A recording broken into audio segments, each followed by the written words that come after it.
So real quick, I just thought maybe it'd be interesting.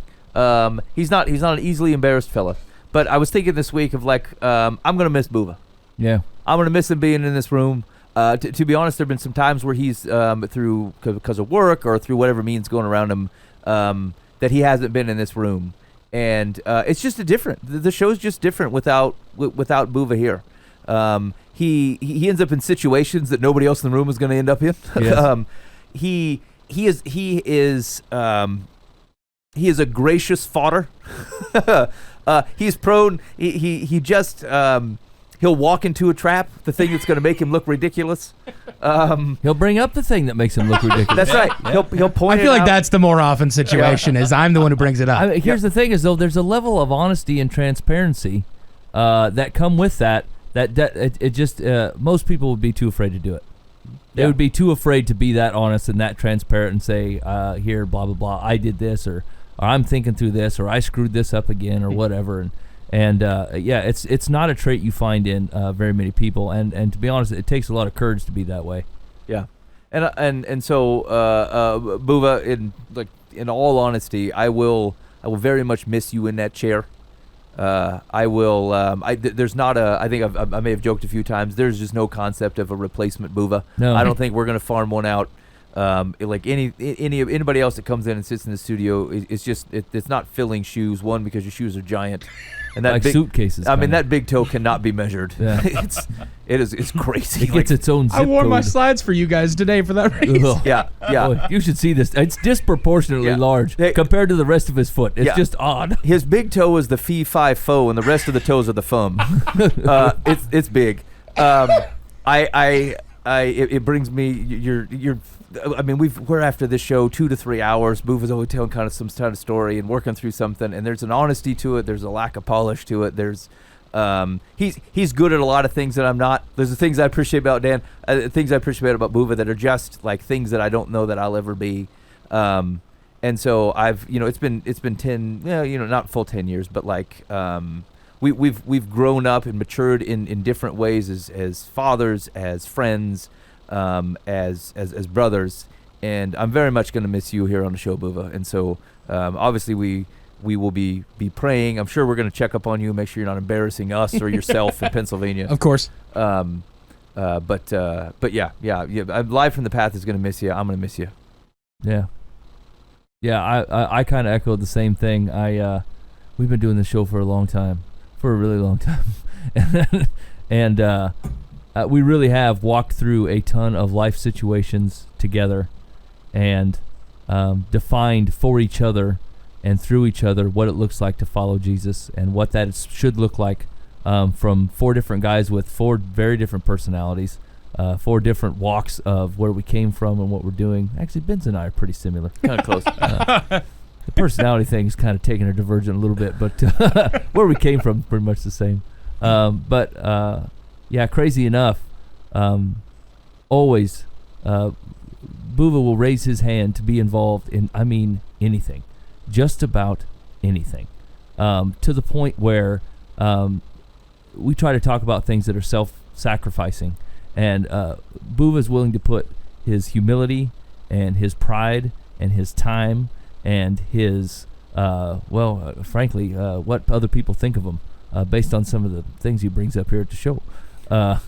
He's willing to throw all that on the line in pursuit of things that need to die within our lives to follow Jesus Christ, and things that we need to embrace to follow Jesus. And like, there's a bravery in that. Like seriously, most people are.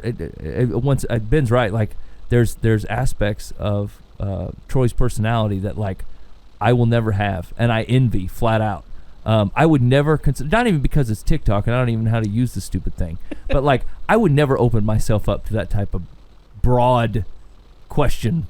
I don't even care what you're asking about. I love Jesus, and I would not open myself up to that. I just would not. And God's created people that do, and God's created people that will jump headlong into that, and Boova consistently does that. Consistently jumps headlong into that. Sometimes finding himself in shallow waters, and then sometimes finding himself with 6 feet above his head and sharks swirling. And there he is, still in there, tearing it up. And not only as a contributor to whatever Life in the Path is designed to do, but as a friend and frankly a brother. It's legit like losing a family member, and seeing him every week has been a joy and a pleasure, and it will be very sad to not have him here every week.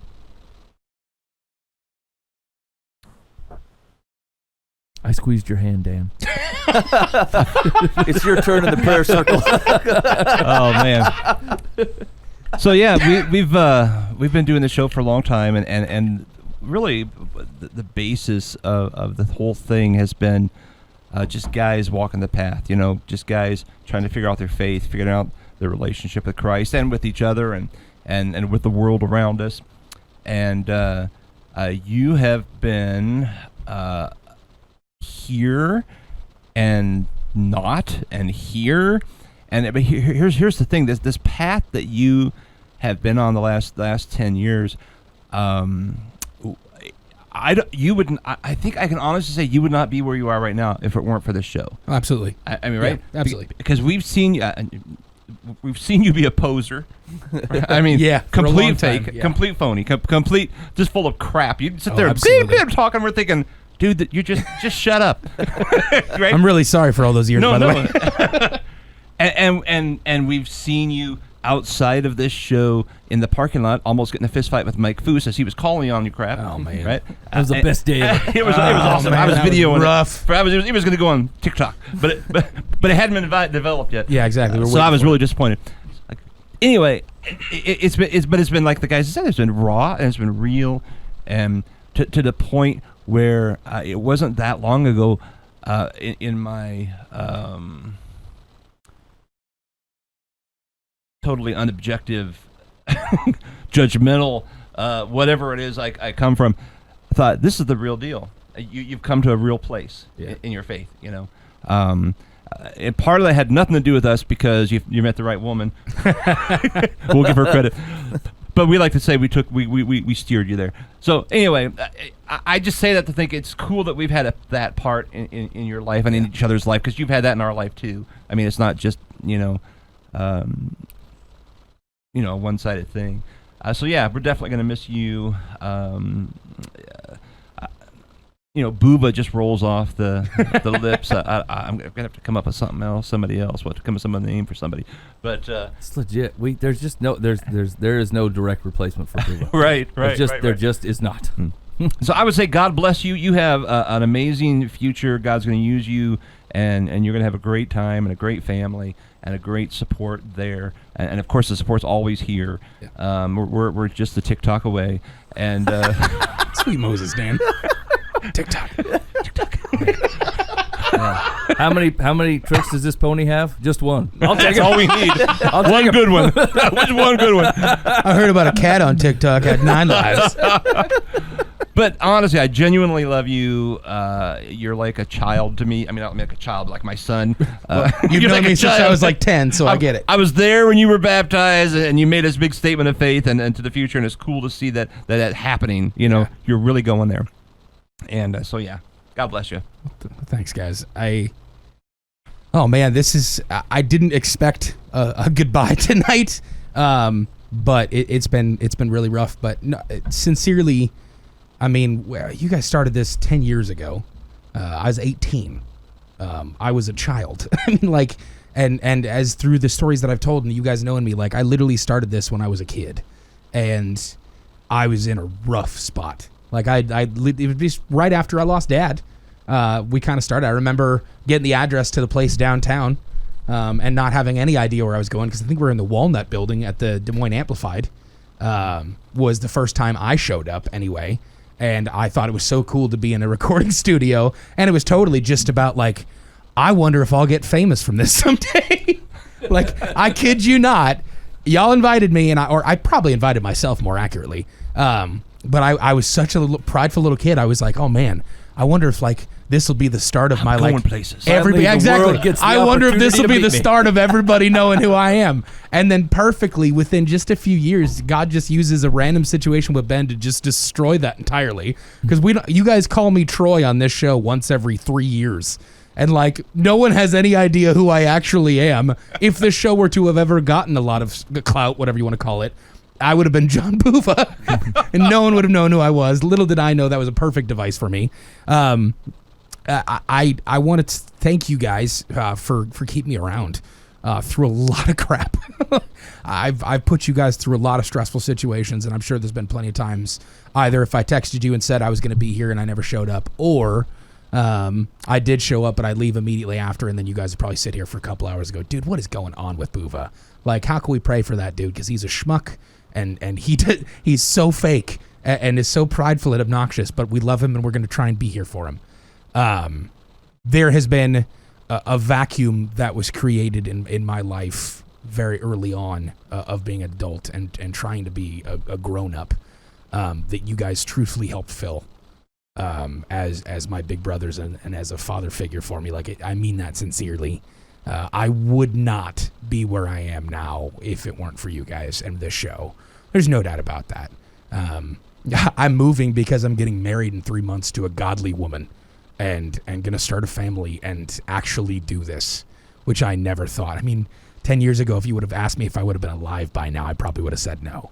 But I have promise of a future because of God, most importantly, but because of the work that he's done through you guys in my life. And I truthfully and wholeheartedly believe that I would not have a life that I get to go move to and live if it weren't for you guys in my life. Being role models for me to learn how to be a Christ follower, and to learn how to be someone who works in the kingdom, and to learn how to be a dad, and to learn how to be a husband, and to learn how to be someone that's following after Christ and actually doing it for real, like really getting in the nitty gritty of it. You guys have been role models for me in any ways. And Herrick has been that for me as well. And I talk to him every once in a while, and Herrick on the show was that for me as well. I can remember Herrick calling me out just like Mike did. And I was almost to a fist fight with him as well. Boy, you'd have to be real mad to hit Herrick. Oh yeah, it was a food thing. I don't know if he'd even remember this situation. This was the best story. This is my favorite. It was a food situation because, so like you guys know from the show that I've struggled with food addiction for a really long time, and like I've lost whatever amount of weight, doesn't matter, but like it's just something I've fought with for a long time. And there was one night that I left the show. And I lied to you guys so many times about like when I'd leave here and go straight to Quick Trip and get like more food than any human being would ever need to eat. Or I would intentionally wait for you guys to leave the parking lot so you wouldn't see me shoot over to Come and Go real quick. Like, it's just ridiculous, right? But I go down the street 4 miles to go to a gas station, and I walk in and Herrick pulls up behind me, and I'm like, ah, crap. Like, I really wanted to just eat stupid right now because it's where my life's at, and I don't want to deal with this right now. But Herrick walks in, barely says anything to me. Like, it's just like, hey, man, what's up? Hey. And he followed me around the gas station, and I was planning on getting some stupid food, but I had to put on the mask so that Herrick wouldn't get mad at me and I wouldn't have to own up to the fact that I was eating stupid. And so I walked past exactly what I wanted, and I think I went and got like fruit, and then some veggies at a gas station at 1:30 in the morning, and then a water, and then I think I got like a small sandwich or something. And my original plan was, I wonder how many hot dogs they actually have, because they're 2 for $2.49, and I just got paid, so I'm pretty sure I can get all of them. And then I'm walking around, and Herrick grabs the exact same things that I'm grabbing. And it's infuriating because I know he's mocking me, but not from the perspective of like, Boova, you know this is a lie. It's like, no, we're going to do this together. So I'm grabbing the most disingenuous healthy meal for a 500-pound dude to be grabbing. Like, there's obviously a reason I'm that big. It's because like I make buffets my second address. It's not because I go to Quick Trip at 1:30 in the morning and grab like a slice of apples. That's not what happens. So he grabs all the food that I'm grabbing, and we go and we get it. And like, I think I might have paid for his stuff too, not just my own, because I was trying to like just show off and try and like really put the shine on this mask I'm wearing. And so we get all the same things. We walk outside, and he stops me before I'm like, hey, Herrick, have a good night, man. I'm gonna get back in my car, and then drive off, and then throw all of this away or eat it real quick, and then go somewhere else to grab food. And he goes, Boova, come here, and he calls me over to the trash can, and he goes, throw it away. I'm like, what? What do you mean, man? He goes, just throw it away. I'm like, the food we just bought? No, we're not going to throw this away. He goes, Boova, put it in the trash. And I'm like, I'm not throwing it away. He goes, Troy, throw it away. And so I don't know if you've ever seen Good Will Hunting. You guys ever seen that movie? Yeah. See, there's a part in it where Robin Williams and Matt Damon are sitting there talking, and Robin Williams is trying to like break through for Matt Damon. And so he says this phrase, he goes, "It's not your fault." And Matt Damon goes, I know. He goes, no, listen to me. It's not your fault. And he says this and he repeats this over and over again. You can see that the tone from Matt Damon changes from like, okay, everybody said that to me before, but like it's persistent, and he gets angry. He's like wanting to hit him. He's like, shut your mouth right now. Shut up. Because he's really pushing at that wall that you've created. Herrick did the exact same thing to me. And I'm sitting there. He goes, just throw it away. I'm like, whatever, man. I'm not going to throw it away. 14 times later, I'm like, Herrick, I'm not throwing away this food. And what I'm realizing as I'm doing this is I'm getting defensive about food I don't even want, because it's like apple slices and a piece of string cheese and a gross sandwich that I don't care about. And what I really wanted was all the fatty, stupid stuff. I was going to get a 6-pack of donuts and 30 hot dogs. Like, I've convinced places that like, hey, I don't think I've ever told you this before. I've convinced places around here that I was going to bring you guys hot dogs. Hold up, it gets worse. I convinced them that I was a part of a radio show very close by, that they were going to throw away all their hot dogs. And I went, hey, I've got a couple guys that would probably take some of these. And they said, great, do you just want them then? And they said, yeah. And they gave me probably 20 hot dogs for free. And I put them in my car, and I walked up here to this show, and I did the show for 2 hours, and I walked back down to my car, never telling you guys once, and I ate all those hot dogs. You beast! Wow. Yes, agreed. It was I'm terrible. super hungry right now. So like, Do you have any with you? so no, I had not done that in a long time. That was probably 6 years ago. But so Herrick calls me out for this, and I got so angry. I was seething angry at him because he was lovingly going, I see your fake wall, and I see the crap that you're giving me right now, and I know the construct that you developed is so fake. Stop. Just stop. Was he smiling the whole time? No, he was just dead face staring at me. Yes. I'm just like, Herrick, I'm gonna hit you. I'm going to hit you because I don't want you calling me out for this food stuff. I don't want to be called out for this. I don't want to be shown up to like this. I don't want you shining a light on this. And he was just sitting there going, I'm sure Lord told him, hey, Herrick, follow Troy after the show. Go to that gas station with him, grab everything he's grabbing, and then tell him to throw it away. It would not surprise me if the Lord of the universe went, I need you to grab a hold of Troy's pride right now because he's about to show up and be a real boob. And I need you to shut it down. And he did. And I was furious. And it's taken me years to be able to go, dude, that was one of the most loving things anyone has ever done for me. And he looked me in the face and knew that I was putting up crap and knew the pain behind what I was doing and knew the trauma that had happened that had got me to that point. And he didn't even call me out for it. He just said, throw it away.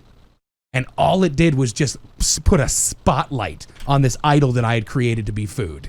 I was more worried about that than I was worried about anything else in my life at that moment.